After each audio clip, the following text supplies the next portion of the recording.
Welcome to the deep dive.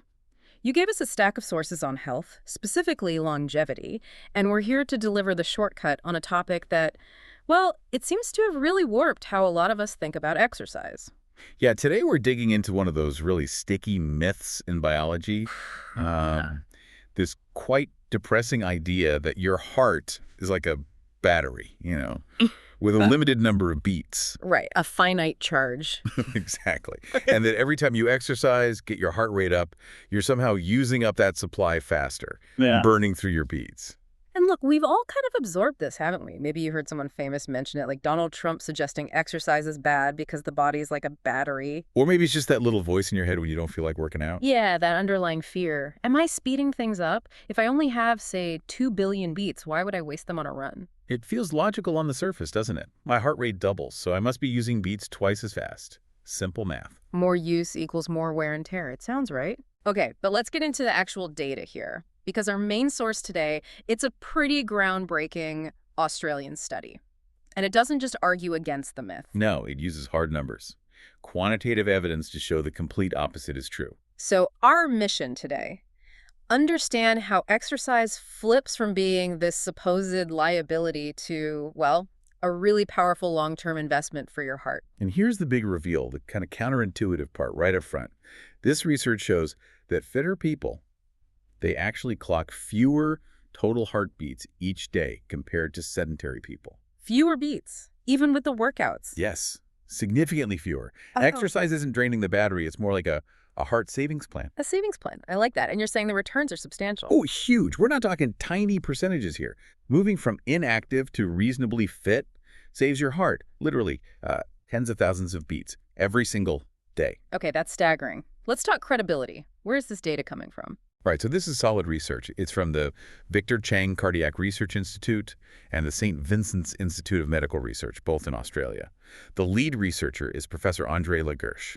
And the publication? It's published in a major cardiology journal, JCC Advances. So this is high-impact work. Good, so let's get to those numbers. The statistical difference they found, they looked at really fit people, athletes, basically, versus non-active folks over a full day, right? 24 hours. That's right. And the results are quite dramatic. When they averaged out the heart rate over the entire day, including sleep, rest, work, everything. Okay. The non-active person averaged about 76 beats per minute, 76 BPM. Okay, 76. And the active group, the athletes? Their daily average was 68 BPM. 68. So that's an 8 beat per minute difference on average across the whole day. Doesn't sound enormous at first glance. But wait till you multiply it out over 24 hours. That's where the math really hits you. The non-active person, they accumulate about 109,440 heartbeats in a day. Okay, almost 110,000. And the fit person, even with their, say, hour of intense exercise? They only rack up about 97,920 beats. Wow. Okay, do the math for me. That's a difference of roughly 11,500 fewer beats per day. 11,500 beats saved every day. Exactly. That's about a 10% reduction in the heart's total daily workload just from being fit. Professor Lagersh himself called that saving incredible. Incredible is right. That 11,500 number, I admit it's genuinely shocking. I think I, like many people, definitely operated under that finite battery idea. It's a common misconception. So let's pause on this. You're saying that hour of, let's say, hard training, it doesn't just make you feel good afterwards. It literally makes your heart work less hard overall for the other 23 hours. How? That's the million-dollar question, isn't it? And it takes us beyond just counting beats into the why, the mechanism. And the key word here is efficiency. Metabolic efficiency. Okay, efficiency. We think of fitness as, stronger legs, bigger lungs. Right, but it's deeper than that. It's systemic. The whole body, including the heart, learns to work smarter, not just harder. Break that down for us. Metabolic efficiency for the heart. Does it just mean the heart muscle gets stronger? It does get stronger, yes. Yeah. But maybe more importantly, it gets, smarter, more efficient in how it operates. A fit heart changes fundamentally. Cardiologists talk about stroke volume. Stroke volume. Okay, refresh my memory. That's the amount of blood the heart pumps out with each single beat, right? From the left ventricle. Precisely. Now, if you're unfit, your heart typically has a lower stroke volume. So just to keep your body supplied with oxygen and nutrients, when you're resting, literally just sitting there, your heart has to beat more often. To compensate for the smaller pump each time. Exactly. It's like using lots of small, maybe less efficient pumps. needs higher frequency to get the job done. So the inactive person's heart is kind of running faster just to idle, like an old engine. That's actually a great analogy, yeah. Whereas the fit person's heart, Hmm. through training, has increased its stroke volume, is become a more powerful, efficient pump. Ah, so it can push out more blood with each beat. Right, so it doesn't need to beat as often to deliver the same amount of blood over time. It does more work per beat, meaning fewer beats are needed overall when resting. That makes a lot of sense. And Professor Lagersh's work, it points beyond just the heart muscle itself, doesn't it? The whole system improves. Absolutely. Think about the plumbing, the blood vessels.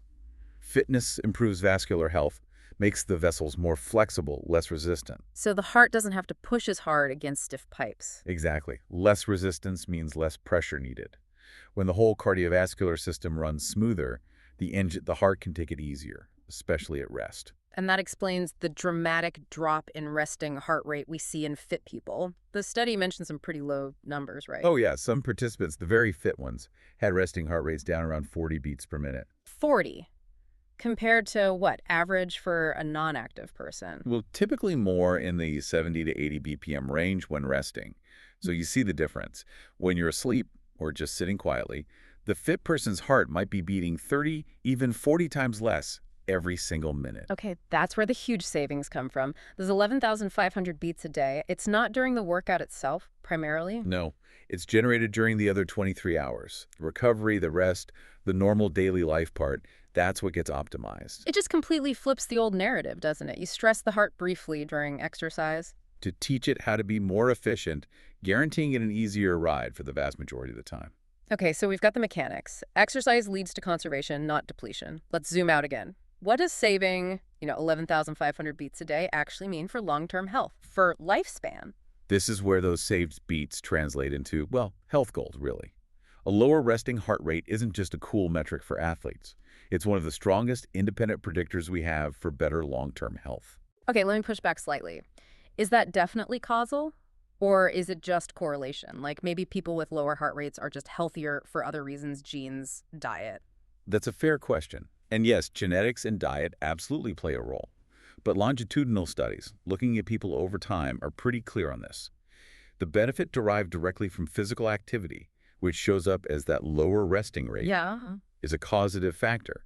It directly reduces the chronic stress load on the whole cardiovascular system. Less stress, less wear and tear over decades, potentially adding years to your life. That's the implication, yeah.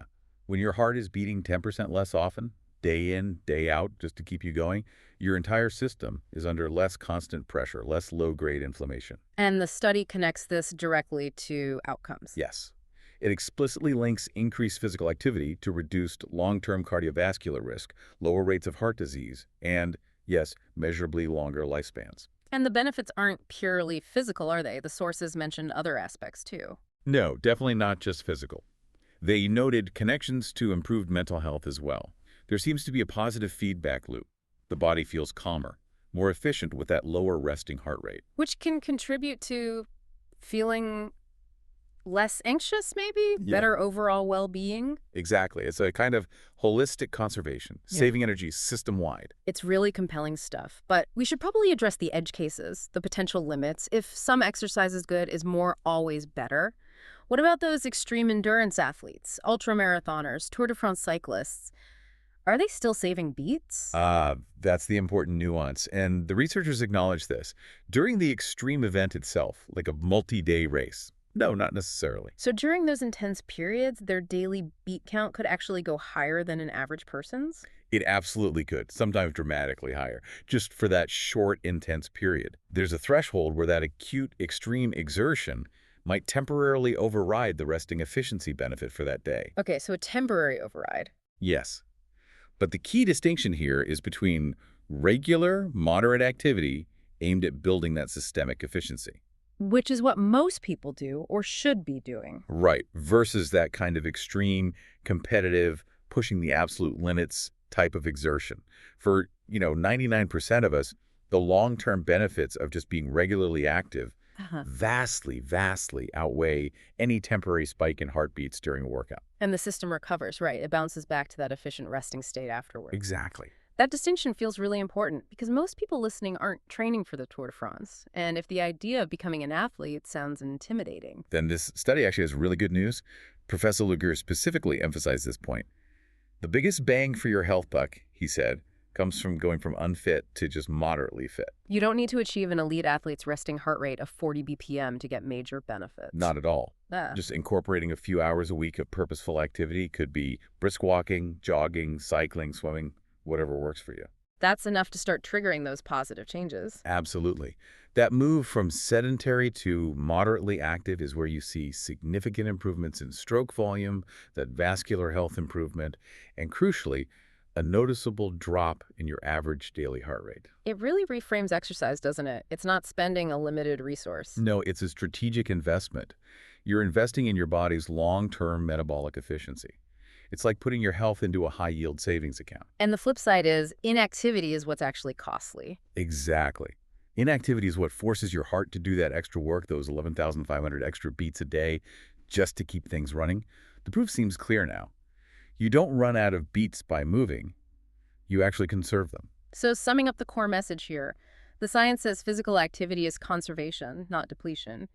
You challenge the heart a bit. And you optimize its performance so it can rest more effectively for most of the day, leading to better efficiency, better health, and potentially a longer lifespan. The next time you feel that pull of the old myth, that resistance to getting active, remember the numbers. Remember that 10% daily saving, that 11,500 beat difference. That's pretty powerful motivation, I think. So thinking about the listener now, what's the final takeaway? If just a few hours of moving each week can make your heart, your most vital organ, work 10% less hard every single day, it makes you wonder, doesn't it? Yet what other small, consistent inputs in our lives could lead to similar big, long-term savings? Maybe not just in heartbeats, but in overall energy, focus, or well-being. Maybe start seeing that purposeful exercise not as spending energy, but as investing in efficiency. Where else can a small investment yield such huge systemic returns over time? That's definitely a thought worth pondering. We'll see you next time on The Deep Dive.